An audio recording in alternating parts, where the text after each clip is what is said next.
Now, again, it's passive income, right? Income we've talked about before happens on a gradient scale of active to passive, right? Like there's no absolutes, right? So there's no such thing as, like absolutely active where you've reached the pinnacle of active income. You can get more and more and more active with your income, right? More and more time being traded for the income.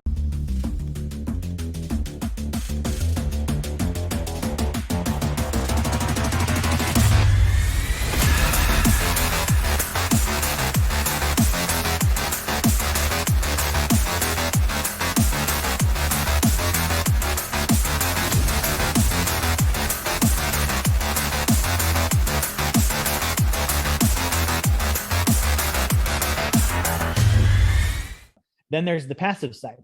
There's no such thing as absolutely passive income. You can get more and more and more passive, which means less and less and less active, right? But with this definition of passive income greater than savings, expenses, and taxes, it makes sense that the more passive, the better, okay? And so I want to hit this first because the income we're looking for is as passive as we can get it, the least amount of time being traded, because we're trying to break the cycle of trading time for money, right? Serving the 40-year to life sentence, trading time for money, 40 to 60 hours a week. Okay, that's what we're trying to break out of. Okay, so that means that we can't do stuff that's active. When we get to investing, which we'll talk about in a little bit, if it requires my time, I'm not doing it, right? I'm not landlording. Okay, I'm not managing an e-commerce store. I'm not going to be the owner, sole proprietor of a storage unit, right? I'm not going to be a flipper. Like none of those things are passive. Those are all active sources of income.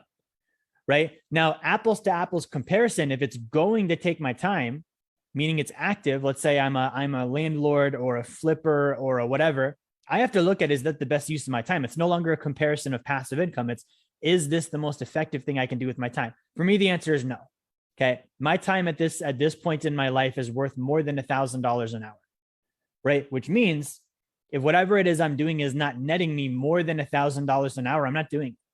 Whether it's a business opportunity or the dishes, right? So when we're in this corner of active, we have to figure out, okay, if it's not passive, it's active. If it's active, there's opportunity costs attached to my time. Therefore, if it takes my time, it's taking me away from my production, right? If you're in business, or you're a salesperson or an entrepreneur, or even you're on salary and your time is directly affected by your wage, right? And there's a direct correlation there. Active is active, right?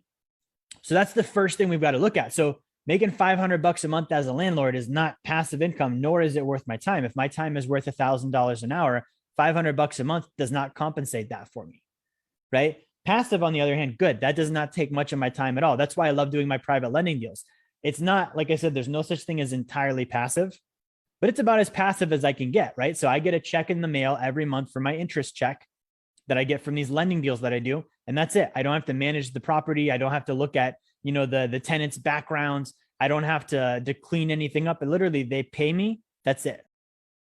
If you're wondering, what does Wealth Dynamics do? How can we actually help you? Number one, if you haven't gotten a copy of my book, Blueprint to Financial Freedom, grab one now. You can get that down in the comments in the video. You can get the link for that. Number two, we do a free course on Fridays on personal finance. Okay, you can also get the link for the description there too. And then finally, if you have a desire to start getting help walking through these different phases toward financial freedom, book a call with my team. Go to our website, set up a call. We're able to help out and answer questions.